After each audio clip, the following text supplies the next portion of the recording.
Hello les amis, donc petite nouvelle vidéo, toujours pour reprendre la gamme majeure qu'on avait vu les autres fois. Donc on avait vu travailler que sur la gamme de Do majeur. Aujourd'hui on va voir comment déplacer tout ça sur le manche et changer de tonalité. D'accord? Alors, premier prérequis là-dessus, c'est bien comprendre ce que c'est que la gamme majeure. Et on va reprendre la gamme de Do majeur en fait. Je vous avais expliqué qu'en fait la gamme de Do majeur c'était Do, Ré, Mi, Fa, Sol, La, Si et on revient en Do. Une particularité de la musique et en particulier de ce que notre oreille entend, c'est qu'en fait on n'entend pas un Do, on n'entend pas un Ré, on n'entend pas un Mi en fait. Sauf quelques cas particuliers pour ceux qui ont l'oreille absolue et qui arrivent vraiment à distinguer les notes. Mais dans notre écoute, en fait on entend ce qu'on appelle la distance entre les notes, ce qu'on appelle les intervalles. D'accord? C'est une notion très importante pour comprendre ce que c'est que la gamme majeure. Les intervalles, en fait, c'est tout simplement la distance entre deux notes. Tout simplement, par exemple, la distance entre Do et Ré. Entre Do et Ré, je ne sais pas si vous voyez sur mon manche. Voilà, en fait, pour aller du Do au Ré,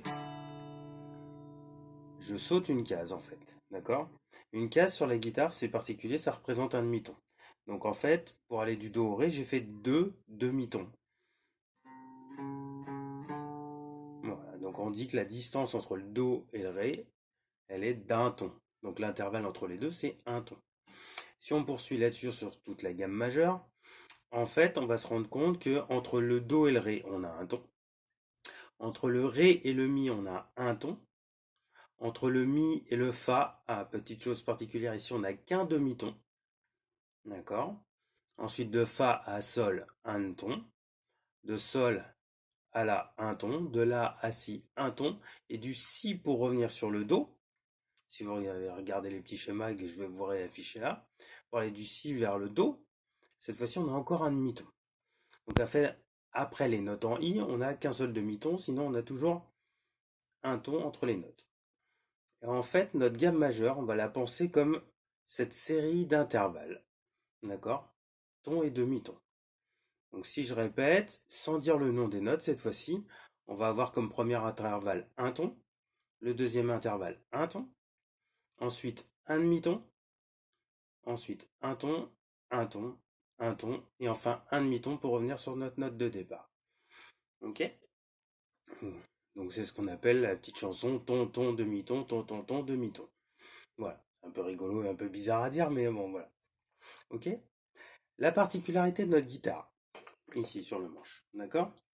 Ce que je vous avais fait travailler la gamme de Do majeur la dernière fois, notre petit schéma où on partait majeur en huitième case, ensuite petit doigt dixième case, on change de corde, index septième case, majeur huitième case, petit doigt dixième case, on change de corde, index septième case, annulaire huitième, neuvième case et petit doigt dixième case pour revenir sur le Do. D'accord? En fait, la guitare est très intéressante pour ça, c'est qu'en fait, les intervalles ils sont placés, tels que je vous l'ai dit tout à l'heure.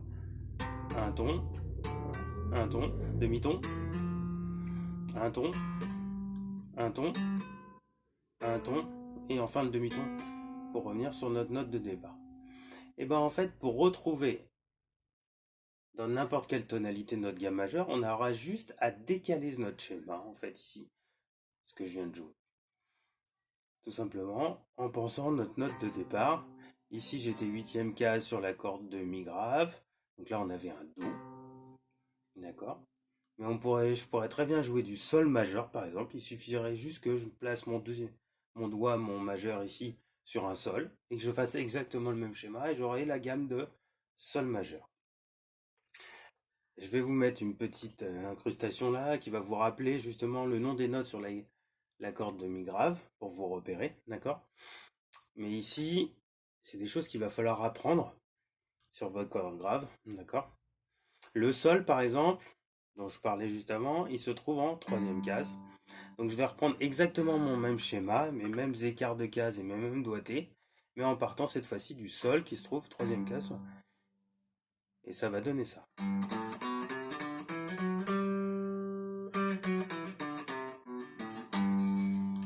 bien toujours la gamme majeure.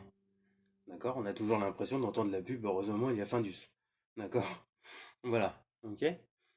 Sauf que ici je ne le joue pas dans la même tonalité, je refais quand j'étais en Do. D'accord? Et maintenant en Sol.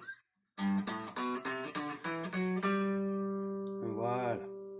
Donc suivant les morceaux et les tonalités que vous avez, il suffit tout simplement de trouver votre note de départ, de vous repérer sur votre corde de mi grave, d'accord? Et vous pourrez jouer le schéma que je vous avais expliqué dans les 2 vidéos précédentes. Le schéma tout simple, celui-là, et le schéma avec extension qui est celui-là.